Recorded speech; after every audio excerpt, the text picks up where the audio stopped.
दोस्तों बिग सोचो में खुश आमदीद। दोस्तों, मंगला डैम के बाद तरबेला डैम वो दूसरा हाइडल डैम था जो इंडस बेसिन डेवलपमेंट प्रोजेक्ट के तहत बनाया गया। ये डैम भी इंडस बेसिन ट्रीटी या सिंध-तास मुआहदे के नतीजे ही में तामीर किया गया था। हम मंगला डैम की कहानी में आपको बता चुके हैं कि इसी मुआहदे के तहत 3 मगरबी दरिया सिंध, जेहलम और चनाब पाकिस्तान के हिस्से में आए थे, जिसके बाद अब पाकिस्तान ने अपने उन तमाम इलाकों को भी उन्हीं 3 दरियाओं से सैराब करना था जिनको कभी वो 3 मशरकी दरिया सैराब करते थे, जो अब भारत के हिस्से में चले गए थे। वो 3 मशरकी दरिया रावी, सतलुज और ब्यास थे। सितंबर 1960 में सिंध-तास मुआहदे के साथ ही वर्ल्ड बैंक ने एक और प्रोग्राम भी शुरू किया था, जिसको इंडस बेसिन डेवलपमेंट फंड कहा जाता है। इस फंड का मकसद पाकिस्तान को माली और तकनीकी मुआवनत फराहम करना था। ये मुआवनत जाहिर है इसलिए ज़रूरी थी कि अब 3 दरियाओं से वो काम लिया जाना था जो पहले 6 दरिया करते थे। इस फंड के तहत 2 बड़े डैम बनना थे, एक दरिया जेहलम पर मंगला डैम और दूसरा दरिया सिंध पर तरबेला डैम। इन दोनों बड़े डैम्स के अलावा 400 मील लंबी नई 4 राबता नहरें यानी लिंक कैनाल्स, 3 पुरानी नहरों की रीमॉडलिंग, 5 छोटे बड़े बैराजेस, हेडवर्क्स और ट्यूबवेल्स का एक मुकम्मल निज़ाम कायम किया जाना था। क्योंकि ये सारा इंतज़ाम सिर्फ इस वजह से हो रहा था कि पाकिस्तान के 3 मशरकी दरिया भारत को दे दिए गए थे। सो इस मंसूबे की तकमील के लिए वर्ल्ड बैंक, कुछ दूसरे मेंबर ममालिक और यहाँ तक कि खुद भारत को भी फंड्स अदा करने थे। भारत को सिंध-तास मुआहदे के तहत 6 करोड़ 20 लाख 60 हजार पाउंड स्टर्लिंग 10 इकसात में अदा करने थे। लेकिन फिर ये हुआ कि भारत को ये रकम अदा नहीं करना पड़ी। वजह ये थी कि इंडस बेसिन डेवलपमेंट फंड की तमाम रकम दूसरे मेंबर ममालिक अदा करने पर रजामंद हो गए थे, सो भारत को नहीं करनी पड़ी। इंडस बेसिन डेवलपमेंट प्रोजेक्ट अपनी नौइयत का अनोखा, इंतहाई महंगा और पेचीदा मंसूबा था। इंसानी तारीख में ऐसे किसी दूसरे मंसूबे की मिसाल नहीं मिलती जिसमें 6 दरियाओं के आबपाशी निज़ाम को 3 दरियाओं के निज़ाम में कामयाबी से फिक्स करना हो। इस मंसूबे की लागत उस ज़माने में यानी 1960 की दहाई में तकरीबन 2.3 बिलियन अमरीकी डॉलर्स थी और तब अमरीकी डॉलर 5 पाकिस्तानी रुपए के आसपास था। वर्ल्ड बैंक ने इस मुकम्मल प्रोजेक्ट में एडमिनिस्ट्रेटर का किरदार अदा करना था और सारे फंड्स की कलेक्शन और सर्कुलेशन में बैंक का इंतहाई अहम किरदार था। मगरबी दरियाओं से पानी मशरिक की तरफ लाने के लिए मंगला डैम, 6 बड़े बैराजेस और राबता नहरें क्योंकि तरबेला डैम से पहले ही मुकम्मल हो चुकी थी, इसलिए अब इंडस बेसिन डेवलपमेंट फंड में तरबेला डैम के लिए रकम नाकाफी थी, कम थी। वर्ल्ड बैंक ने इस कमी को पूरा करने के लिए एक नया फंड तरबेला डैम फंड के नाम से कायम किया ताकि इस प्रोजेक्ट को मुकम्मल किया जा सके। 1968 में वर्ल्ड बैंक की मुआवनत से पेरिस में एक इजलास मुनक्किद हुआ। इस इजलास में तरबेला डैम की तामीर के लिए अखराजात का जायजा लिया गया कि कितनी रकम मौजूद है और कितनी मजीद चाहिए। इस मौके पर कुछ ममालिक से पाकिस्तान को कर्जा अदा करने की अपील भी की गई। जिन ममालिक से अपील की गई इनमें कनाडा, फ्रांस, इटली, अमेरिका और बरतानिया शामिल थे। वर्ल्ड बैंक ने भी कुछ कर्ज दिया। याद रहे कि इससे पहले इंडस डेवलपमेंट फंड में ऑस्ट्रेलिया और न्यूजीलैंड ने भी माली मुआवनत की थी। फंड्स का इंतजाम मुकम्मल हुआ तो मई 1968 में तरबेला डेवलपमेंट फंड एग्रीमेंट पर तमाम ममालिक ने दस्तखत कर दिए। 1968 में ही 62 करोड़ 30 लाख डॉलर मालियत का ये प्रोजेक्ट इंटरनेशनल कॉम्पिटिटिव बिडिंग के तहत अवार्ड कर दिया गया। ये उस वक्त तक तारीख का सिविल इंजीनियरिंग का सबसे बड़ा प्रोजेक्ट था। इसकी तामीर में सारी रकम गैर मुल्की करेंसी ही में नहीं बल्कि लोकल करेंसी में भी खर्च होना थी, जो कि पाकिस्तान को ही अदा करना थी। इस प्रोजेक्ट में डैम की तामीर में तो आलमी ताउन शामिल था, लेकिन हाइडल पावर प्रोडक्शन यानी पानी से बिजली की पैदावार का मंसूबा मुकम्मल तौर पर पाकिस्तान को अपने तौर पर ही पूरा करना था, क्योंकि इंडस बेसिन डेवलपमेंट में पावर प्रोडक्शन शामिल नहीं थी। वजह यह थी कि वर्ल्ड बैंक के जिम्मे पानी का मसला हल करना था, पावर प्रोडक्शन का नहीं, کیونکہ وہ تو اس سے پہلے کسی بھی دریا پر نہیں ہو رہی تھی۔ تو پاور جنریشن کے لیے پاکستان کو جو کچھ بنانا تھا، اس میں تربیلا ڈیم کے پاور پلانٹس، پاور جنریشن کے لیے ایک ٹنل اور ٹرانسمیشن لائنز اہم ترین پارٹس تھے۔ یہ سب خرچے مکمل طور پر پاکستان نے خود برداشت کرنا تھے۔ اگر ہم ڈیم کے لیے خریدی گئی زمین اور لوگوں کی ری سیٹلمنٹ پر آنے والے اخراجات اور پاور جنریشن کے تمام اخراجات نکال دیں تو اس پروجیکٹ پر کل 1497 ملین امریکی ڈالرز خرچ آیا تھا، جس میں سے 697 ملین ڈالرز کے برابر پاکستانی روپوں میں ادا کیا گیا، جو کہ پاکستان کے ذمہ تھا۔ ڈیم کی تعمیر کا ٹھیکہ 14 مئی 1968 کو تربیلا جوائنٹ وینچر نامی ایک کنسورشیم نے حاصل کیا تھا، جو کہ دراصل اٹالین کمپنی کا ایک سپانسرڈ گروپ تھا۔ یہ چونکہ ایک بہت ہی بڑا پروجیکٹ تھا، اس لیے Chicago bridge and iron company کو 1969 میں سب کنٹریکٹر کے طور پر ہائر کر لیا گیا۔ اس کمپنی نے ڈیم کے لیے ٹنلنگ اور سٹیل سے متعلق کچھ کام، جن میں ان کی اسپیشلائزیشن تھی، اور بعض دوسرے کام اپنے مین کنٹریکٹر ہی کی معاونت سے کرنے تھے۔ بعد میں پاکستان نے ٹنل نمبر 5، جو کہ پاکستان کا اپنا پاور جنریشن کا منصوبہ تھا، اس کے کچھ کام کا ٹھیکہ بھی اسی سب کنٹریکٹر کمپنی ہی کو دیا تھا۔ پاکستانی کمپنی نیسپاک نے بھی اس ٹنل کے ڈیزائن کے لیے کافی کام کیا تھا۔ پروجیکٹ کی تکمیل کے لیے جو مٹیریل اور مشینری وغیرہ درکار تھی، اس کے لیے دنیا بھر کی 40 مختلف کمپنیز سے سپلائی کے کانٹریکٹ الگ سے کیے گئے تھے۔ پاکستان کی طرف سے ویسے تو وابڈا اس پورے پروجیکٹ کو دیکھ رہا تھا، لیکن اس سپر میگا پروجیکٹ کے لیے ورلڈ بینک اور پاکستان دونوں نے کنسلٹنٹس بھی ہائر کر رکھے تھے۔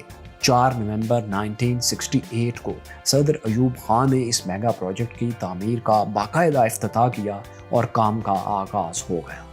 تربیلا ڈیم کتنا بڑا ڈیم ہے اور یہ پروجیکٹ پاکستان کا کتنا بڑا پروجیکٹ تھا، اس کا اندازہ آپ یوں لگائیں کہ تربیلا اپنی تعمیر کے وقت پانی ذخیرہ کرنے کے حساب سے دنیا کا سب سے بڑا منصوبہ تھا۔ اس کی گنجائش 11.1 ملین ایکڑ فیٹ یا 13.7 بلین کیوبک میٹر تھی۔ آج کل اس لحاظ سے سب سے بڑا ڈیم چین کا 3 گارجس ڈیم ہے۔ دوسری بات یہ کہ تربیلا اس وقت تک دنیا کے تمام امبکمنٹ ڈیم سے بڑا سپل وے رکھتا تھا۔ اس کے دونوں سپل ویز کا ٹوٹل اخراج 14,90,000 کیوسک یا 42,200 کیوبک میٹر فی سیکنڈ تھا، جبکہ دوسرے نمبر پر اس وقت پاکستان ہی کا منگلا ڈیم تھا، جس کا اخراج 11 لاکھ کیوسک تھا۔ ڈیم کی وسعت کو سمجھنے کے لیے تیسری بات یہ سمجھیں کہ ڈیم کی اونچائی کے لحاظ سے یہ آج بھی دنیا کا سب سے بڑا ڈیم ہے، کیونکہ تربیلا ڈیم کی مین وال دریا کی سطح سے 470 فٹ اونچی ہے۔ سٹرکچر والیوم کے لحاظ سے یہ اس وقت دنیا کا نہ صرف سب سے بڑا ڈیم بلکہ سب سے بڑا مین میڈ سٹرکچر بھی تھا، کیونکہ اس کی مین وال کا حجم 122 ملین کیوبک میٹر تھا۔ لیکن یہ تب کی بات تھی، اب تو سٹرکچر والیوم کے لحاظ سے اس سے بڑے بڑے ڈیمز بن چکے ہیں۔ چائنا کا 3 گارجس ڈیم اب اس لحاظ سے پہلے نمبر پر ہے۔ تربیلا ڈیم کی ٹنلز 45 فٹ کے ڈائیمیٹر اور 820 اور 730 میٹر لمبائی کے ساتھ اس وقت دنیا کی سب سے بڑی ٹنلز تھی۔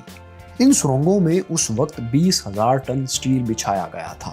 اس وقت تک اتنی بڑی سرنگیں بنی تھیں اور نہ ہی اتنا سٹیل کسی ایک پروجیکٹ میں استعمال ہوا تھا۔ ڈیم کی تعمیر شروع ہونے کے ساتھ ہی ڈیم سائٹس پر ایک شہر سا بس گیا تھا۔ 16,000 ورکرز پاکستان اور دنیا بھر سے ہائر کیے گئے تھے۔ ہری پور اور سوابی کے قریب واقع قصبے تربیلا میں ڈیم سائٹ پر دنیا بھر سے ماڈرن اور دیو ہیکل مشینری پہنچنا شروع ہو گئی تھی۔ ہم ڈیم کی تعمیر کو 3 مراحل میں تقسیم کر کے آسانی سے سمجھ سکتے ہیں۔ پہلے مرحلے میں ڈیم کی دائیں سائڈ پر ایک ڈائیورژن چینل یعنی پانی کے بہاؤ کے لیے متبادل راستے کی تعمیر کی گئی۔ یہ متبادل راستہ اصل میں دریا کے بہاؤ کے قدرتی راستے پر ہی بنایا گیا تھا۔ دوسرا کام جو اس پہلے مرحلے میں کیا گیا وہ 105 فٹ اونچی دیوار کی تعمیر تھی۔ اس دیوار کے 2 کام تھے۔ پہلا یہ کہ اس نے پانی کے بہاؤ کو اس متبادل راستے کی طرف موڑنے میں مدد دینا تھی جو بنایا جا رہا تھا، اور دوسرا کام اس کا یہ تھا کہ ڈیم کی سب سے بڑی اور اونچی دیوار جہاں بننا تھی اس جگہ پر پانی کے بہاؤ کو جانے سے روکا جائے۔ اس مین دیوار کا زیادہ تر کام اگلے مراحل میں مکمل ہونا تھا۔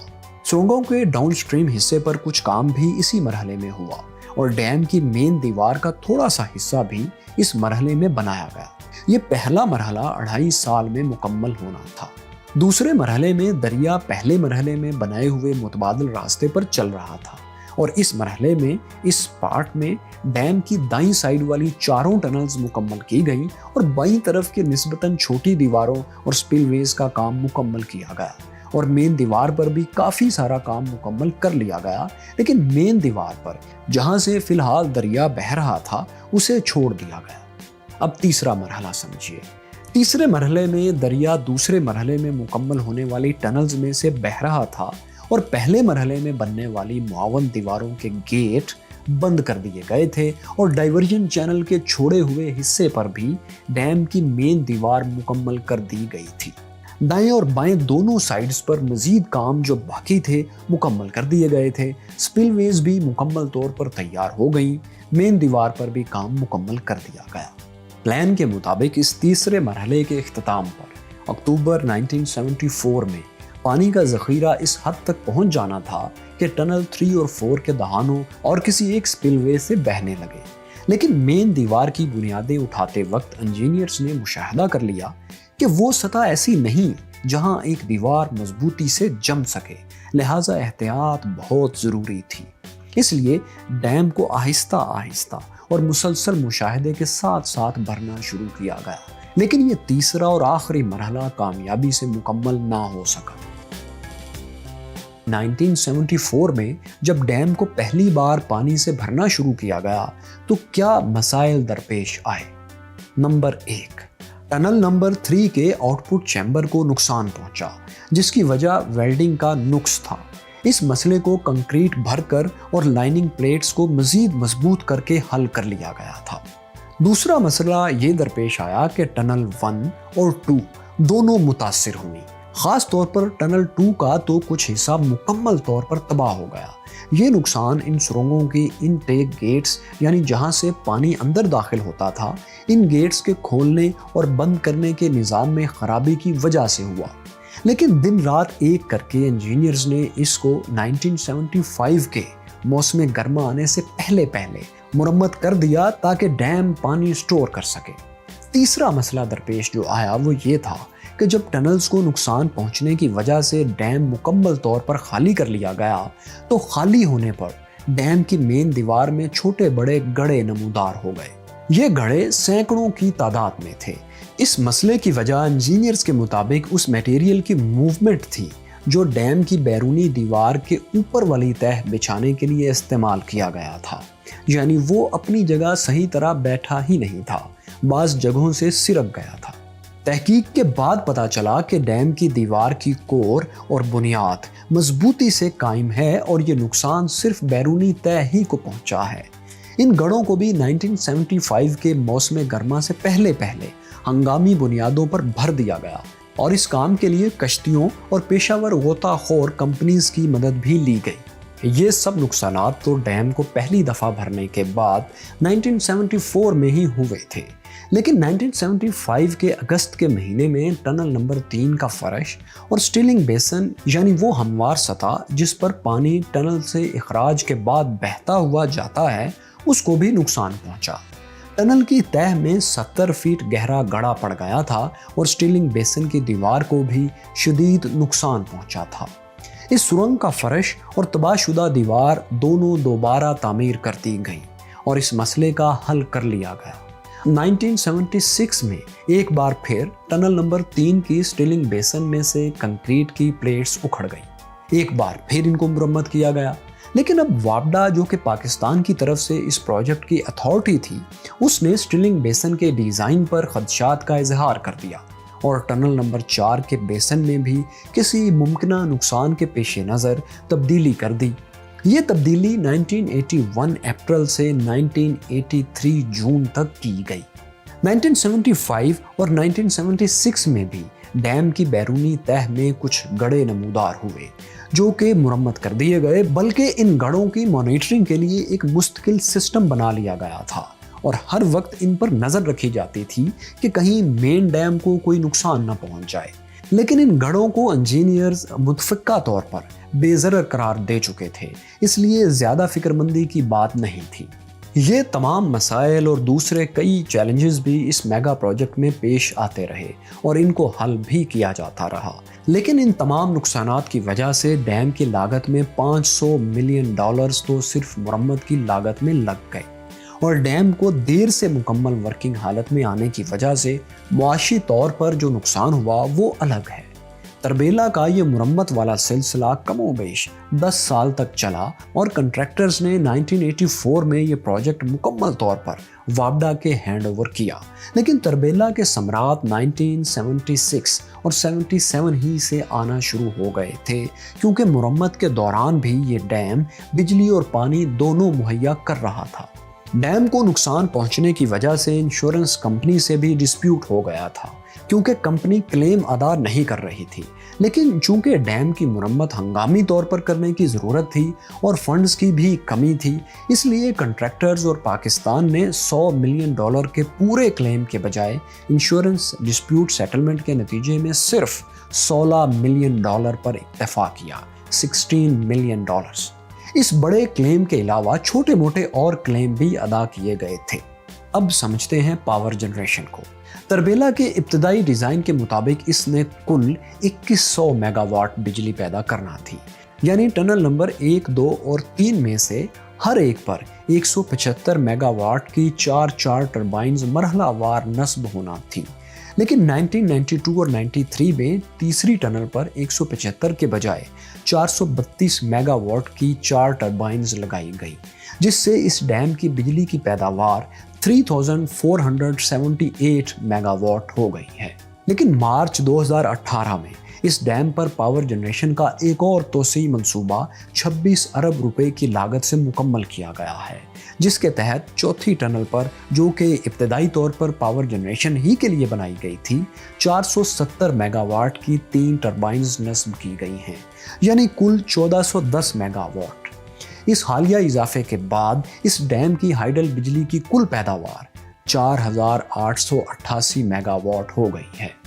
तरबेला की 5वीं टनल पर भी 470 मेगावाट के 3 मजीद टर्बाइन से मजीद 1410 मेगावाट बिजली की पैदावार का मंसूबा बन चुका है और इस पर काम भी जल्द ही शुरू होने की तवक्को है। यानी हम कह सकते हैं कि मुस्तकबिल करीब में इस डैम की बिजली की पैदावार 6298 मेगावाट हो जाएगी। ये डैम पाकिस्तान की मईशत की रीढ़ की हड्डी है और सोने की कान है, कुदरत का इनाम है, और इसके बगैर आज पाकिस्तान मुआशी तौर पर कहाँ खड़ा होता, इसका तसव्वुर भी नहीं किया जा सकता। हम वो चंद फ़वाइद जो इस डैम की वजह से पाकिस्तान को हासिल हो रहे हैं वो आपको बताते हैं। पहला बेनिफिट है, फ़ायदा है एग्रीकल्चर। ज़राअत को अनगिनत फ़वाइद आबपाशी की मद में इसी डैम से हासिल हुए। ज़ेरे ज़मीन पानी की सतह में भी इजाफा हुआ और ट्यूबवेल्स के ज़रिए आबपाशी भी आसान हो गई। लाखों एकड़ इजाफी रकबा न सिर्फ सैराब होना शुरू हो गया, बल्कि जो रकबा पहले से ज़ेरे काश्त था उसकी फ़ी एकड़ पैदावार में भी खातिरख्वाह इजाफा हुआ। अपनी पानी ज़ख़ीरा करने की कुल सलाहियत 11.1 मिलियन एकड़ फीट का 2/3 तो ये डैम मशरकी दरियाओं से सैराब होने वाले इलाकों को सैराब होने में इस्तेमाल करता है और बाकी से दरिया सिंध से निकलने वाली नहरों में पानी के बहाव में इजाफा होता है। तरबेला और मंगला दोनों डैम्स ने ख़ास तौर पर रबी यानी सर्दियों की फसल के लिए पानी को मुहैया करके पाकिस्तान की ज़राअत में इंतहाई अहम किरदार अदा किया है, क्योंकि डैम बनने से पहले दरियाओं में पानी के बहाव की कमी की वजह से सर्दी की फसल के लिए पानी ना होने के बराबर होता था। दूसरा फ़ायदा है सस्ती बिजली की पैदावार। पाकिस्तान की कुल बिजली की डिमांड तकरीबन 25,000 मेगावाट होती है और ट्रांसमिशन लाइंस की कैपेसिटी 22,000 मेगावाट है। इसमें से तकरीबन 20% बिजली तरबेला से पाकिस्तान के बिजली के निज़ाम में शामिल हो रही है, यानी पाकिस्तान की बिजली की कुल डिमांड का 5वां हिस्सा, और वो भी इंतहाई सस्ते दामों, क्योंकि ये पानी के बहाव से पैदा हो रही है, ना कि ऑयल या गैस से। और तरबेला की बिजली पानी की कुल हाइडल यानी पानी से पैदा होने वाली बिजली की सलाहियत का तकरीबन निस्फ है। मज़े की बात यह है कि इस डैम के बनाते वक्त बिजली की पैदावार पर ज़्यादा ध्यान नहीं था और ना ही इसकी तवक्को थी, लेकिन अपनी तकमील की पहली दिहाई के बाद इसके फ़वाइद का 75% बिजली ही की मद में था और 25% ज़राअत की मद में।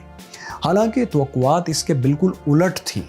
इसकी बड़ी वजह उस दौर में तेल की कीमतों में गैर मामूली इजाफा था, जिसकी वजह से बिजली की पैदावार के लिए तेल की दरामद में होने वाला फ़ायदा तवक्कुआत से बहुत ज़्यादा निकला। किसी प्रोजेक्ट का मुकम्मल फ़ायदा चेक करने का बेहतरीन मुआशी क्राइटेरिया है इसका इकोनॉमिक रेट ऑफ रिटर्न। इससे मुराद ये है कि कोई प्रोजेक्ट अपनी कुल लागत का कितने फ़ीसद हर साल वापस फ़वाइद की सूरत में लौटा रहा है। इस कसौटी पर अगर तरबेला को परखा जाए तो 1986 में बनने वाली वर्ल्ड बैंक की प्रोजेक्ट कंप्लीशन रिपोर्ट के मुताबिक ERR यानी इकोनॉमिक रेट ऑफ रिटर्न 12.5% था, यानी सिर्फ 8 साल में पैसे पूरे हो गए। ये कोई अनहोनी बात नहीं थी, क्योंकि तरबेला के बारे में पहले भी माहिरीन का अंदाज़ा 9 से 13% तक के इकोनॉमिक रेट ऑफ रिटर्न ही का था। तीसरा बड़ा फ़ायदा है प्रोजेक्ट की लाइफ।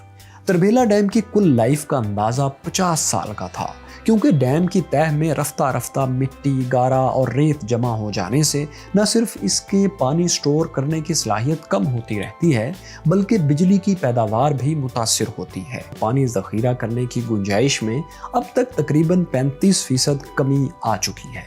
लेकिन खुशी की बात यह है कि तरबेला में रेत और गारा जमा होने की रफ्तार तवक्को से कम है और बाज़ दूसरी तदाबीर भी वापडा की तरफ से इख्तियार की जा रही हैं, जिनकी वजह से अब इसकी लाइफ 85 ईयर तक मुतवक्को है, 85 साल तक।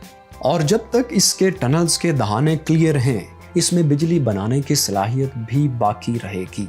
इन टनल्स के दहानों को निस्बतन ऊंचा करके भी बिजली की पैदावार मज़ीद कई साल तक हासिल की जा सकती है। वापडा इन तमाम तदाबीर पर मुसलसल काम कर रहा है। इस वक्त तकरीबन 200 फीट ऊंचा ये गारे और रेत का पहाड़ डैम से तकरीबन 12 किलोमीटर के फासले पर है। इस डैम के बेपनाह फ़वाइद से फ़ायदा उठाते हुए इन 1 लाख लोगों की कुर्बानियों को भी खिराज तहसीन पेश करना होगा, जिनको अपने आबाई इलाके छोड़कर दूसरी जगहों पर आबाद होना पड़ा। इनमें हज़ारा, मानसहरा, स्वाबी और स्वात की तहसील अलीपुर के 10,000 ख़ानदान शामिल थे।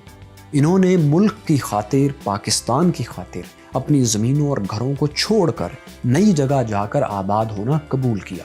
यकीनन हम सब पाकिस्तानी आज भी इनके शुक्रगुजार हैं और इनकी इस अजीम कुर्बानी की कदर करते हैं।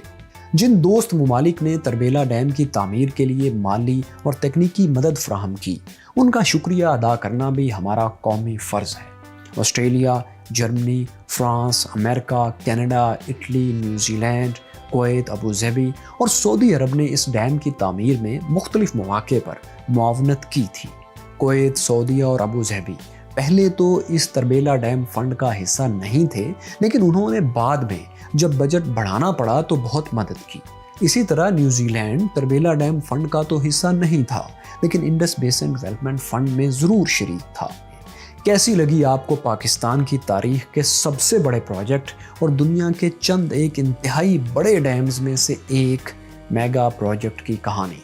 और आपका क्या ख्याल है, क्या पाकिस्तान में इस तरह के मुफीद मंसूबे मज़ीद नहीं बनना चाहिए? अपनी राय कमेंट्स में ज़रूर लिखें और बिग सोचो को देखते रहें। शुक्रिया।